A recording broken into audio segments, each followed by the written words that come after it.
آگے وہ لکھتے ہیں کیا کھانے کے برتن میں ہاتھ دھونا غلط ہے؟ تو دیکھیے کھانے کے برتن میں عموماً اگر آپ احتیاط کریں تو بہتر ہے، سوائے اس چیز کے کہ جو ہاتھ آپ چاٹ رہے ہیں نا اور پلیٹ کو چاٹنا ہے، تو آپ اگر آپ یہ سوچتے ہیں کہ چاٹنے کے بدلے میں ہاتھ دھو لوں گا پھر پلیٹ میں اسے گھماؤں گا اور پی لوں گا، تو یہ درست ہے، اس لیے کہ اس میں چاٹنا بھی ہو جا رہا ہے، دونوں صاف رہا. سمجھ رہے آپ بات کو؟ یہ اب بہت سے لوگ کرتے بھی ایسا، کھانا کھانے کے بعد ہاتھ دھوتے ہیں، اس کو صاف کرتے پیتے تو بازو والا کیوں کیا ہوا؟ خیاری یار میرے کو اس کو وہ کرتے دیکھ کر، ہے نا. اس لیے کہ ہم اننیسیسری ایک ایسے اننیسیسری ہائیجین، جس کو اننیسیسری ایٹیکیٹس اور مورلس کی دنیا میں آج جیتے ہیں، جہاں گندی سے گندی چیز کھا لی جائے لیکن اگر وہ کھائے تو درست ہے، لیکن اگر کوئی چیز سنت کے مطابق کی جائے تو نہیں، وہ بہت خیاتی مطلیاتی فلاں ہوتا.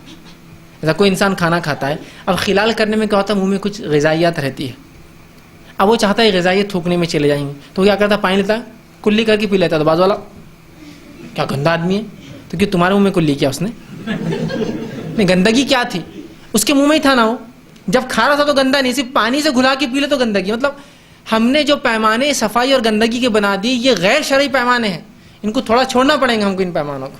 یہ کوئی شرعی اصول نہیں ہے، اور جہاں شرعی اصول ہے ان کو بالا طاق رکھ چکے ہم اٹھا کر. پہلے جو سنت ہے، جو ایٹیکیٹس اور اخلاق سنت سے ثابت ہے، وہ چھوڑ چکے ہیں، اور پتہ نہیں کہاں کہاں کی کس کس کے اخلاق لا کے بس اپنی جو ہے عقلیں لڑا رہے ہیں شریعت کے اندر.